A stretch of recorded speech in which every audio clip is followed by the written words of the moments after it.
G'day guys, so today's video is going to be an unbox and build of the 3Racing Cero front-wheel drive sport chassis. I decided to get one of these chassis because I'm going to have a go at the front-wheel drive or TCR class at one of the clubs in Sydney. It seems to be a fairly popular class, and I didn't really want to spend a ton of money, and I was just going through the internet and happened to look at the 3Racing online website where you can buy direct from them, and they had the Cero front-wheel drive sport chassis on sale, and it was really cheap. Even postage was about $40, but it was less than $200 delivered to my door. And you're probably wondering why 3Racing?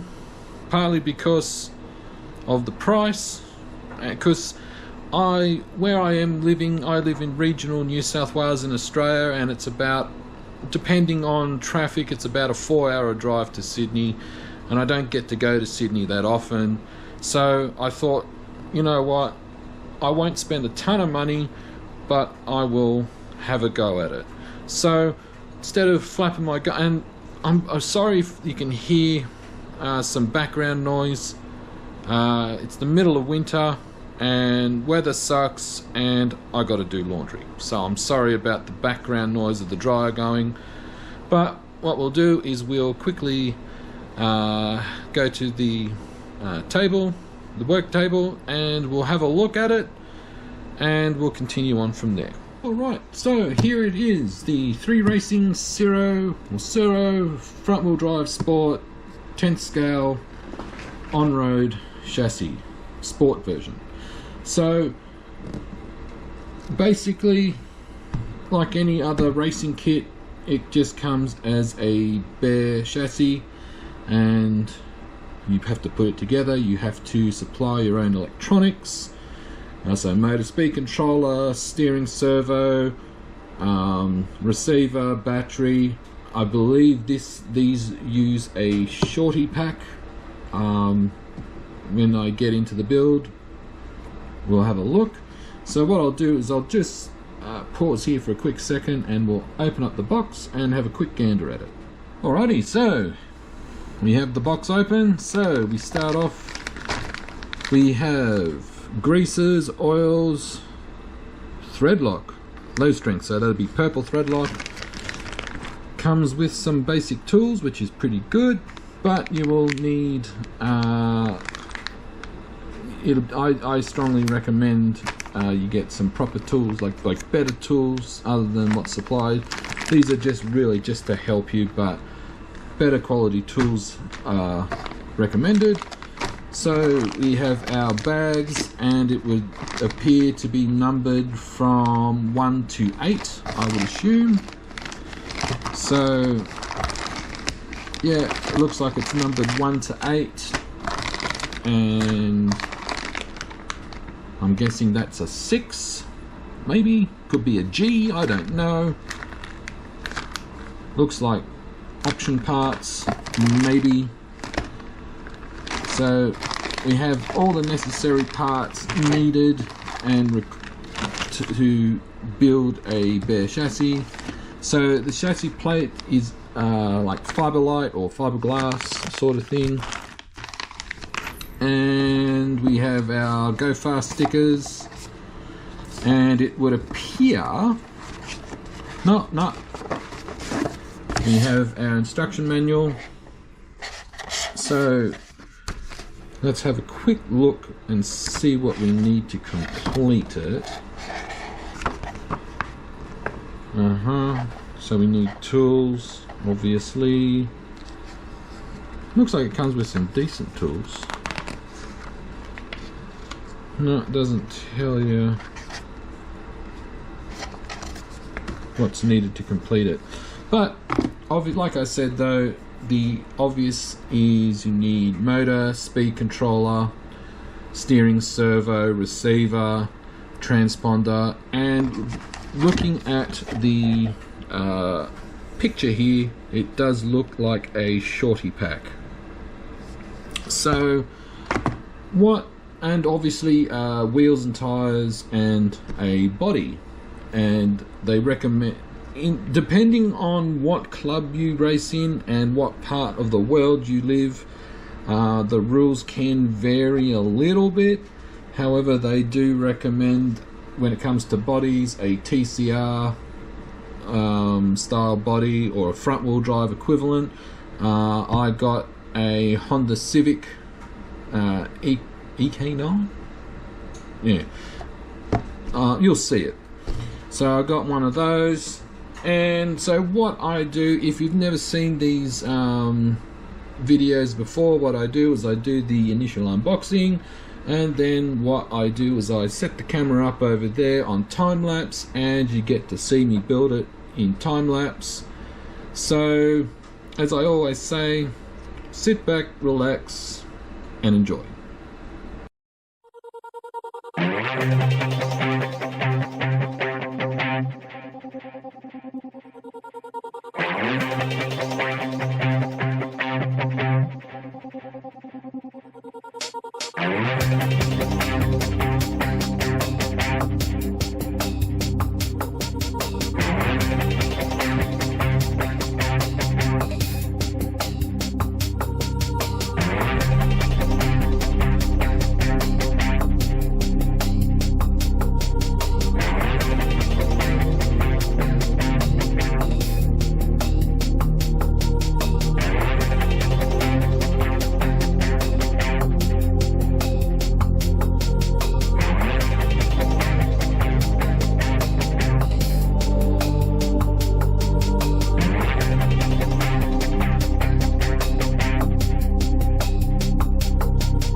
Well guys, the car is done, it is built, the body is painted, stickered, and it's ready to go.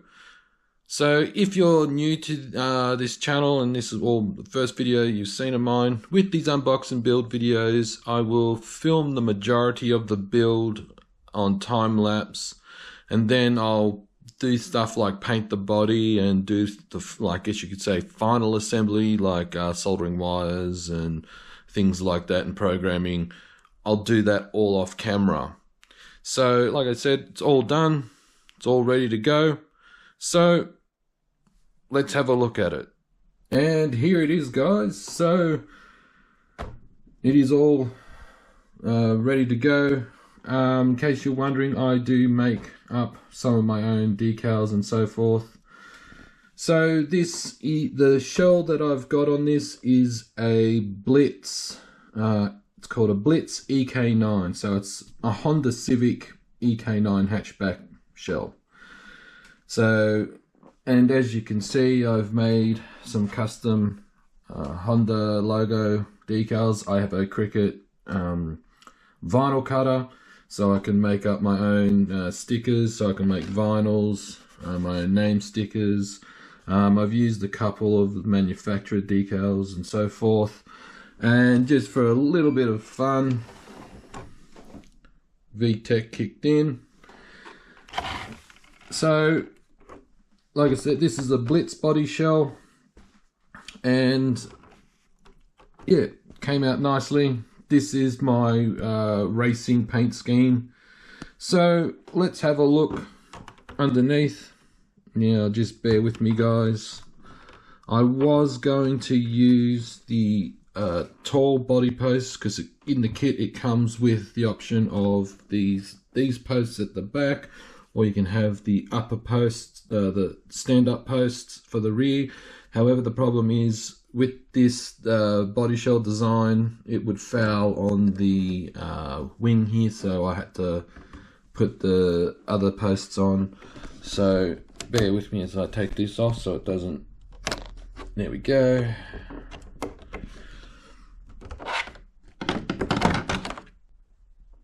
Alright, so we have popped the hood, as they say. So here it is built. Now you're going to notice the first thing here, and I know a couple of my friends will be seeing this and their eyes will be twitching. Unfortunately, with the location of electronics and so forth, I had to use an extension cable for the servo because it only has a very short lead. However, so this is the chassis. The chassis build itself was pretty good. Two things that I'm not really a fan of. One, the shocks, the design of the shocks. It's not really my thing. I know they're trying to make things as small and compact yet as efficient as possible. But I mean, it seems to work. But I might get the alloy shock bodies later on just as an upgrade, because it's all plastic, because as you got to remember, guys, this is the sport version. It's not the fully fledged carbon pro version. It's what, as we call in Australia, we call it the poverty pack version. Anyway, so I'm not really a fan of the shocks, but they seem to work. Also, and it seems to be something that a lot of manufacturers are going with the arms, but in this case, both the upper and lower arms. Instead of pins that go through and hold them on, you pop them on onto pillow balls, and you probably see it through the time-lapse build. I'm pushing down really hard trying to get these things to pop on. I'm not really a fan of that. But, I mean, apart from those little things that I wasn't a fan of, the build itself, I mean, it was pretty damn good. I can't fault it for that. It came across really nice. And yeah, so for the electronics, I'm For the steering servo, I'm using an SRT, is it a D1 I think it's called? And yeah, an SRT D1 low profile servo for steering. Motor and speed controller. Now, this is a hobbywing just stock combo. So it is the hobbywing just stock ESC and the just stock locked end bell 13.5 turn motor. So as you can probably see there, it says FTM or fixed timing motor. So now, depending on what part of the world you live in with this class, motor and speed controller rules will vary. Here in Australia, it's kind of like a control motor, and speed controller, so it's this hobbywing combo. There's a few variations of it that are allowed, so there's that. And for the receiver I'm using is actually, because I use a Futaba 10PX, I'm just got a Corona cloned Futaba receiver. And one of the cool things, it's pretty cool, but it can be a bit fiddly, I guess you can say, is the quick change spur gear. Now, it's, as I said, depending on what part of the world you live in, rules can vary. So where I'm going to be racing this, they have a maximum final drive ratio of 4.5. So it comes with a 64 pitch 102 tooth spur gear. In order for me to get to the 4.5 final drive ratio, I'd have to have a big ass pinion gear, which I don't have. So I have switched it out for a Kimbrough 72 tooth spur gear, 48 pitch and 30 tooth pinion, and that's given me a 4.54 final drive ratio. So that is the build, guys. Like I said, it went together pretty good. It was pretty simple. Like I said, I'm not a fan of the shocks and of how you pressed on the control, like the suspension arms and so forth. But apart from that, I really can't complain. I mean, it went together nicely. So obviously, the question now everyone wants to know is, when am I going to be racing it? Hopefully, by the time I've posted this video, it might be a couple of weeks after I post the video, I'll be able to run it. When they say fingers crossed sort of thing, knock on wood. Yeah, I'm hoping around then I'll be able to race it in Sydney. So I hope you've enjoyed this video, guys. If you have any questions or if you have any tips for me for this front wheel drive class, I'm all ears. I'm always open to suggestions and so forth.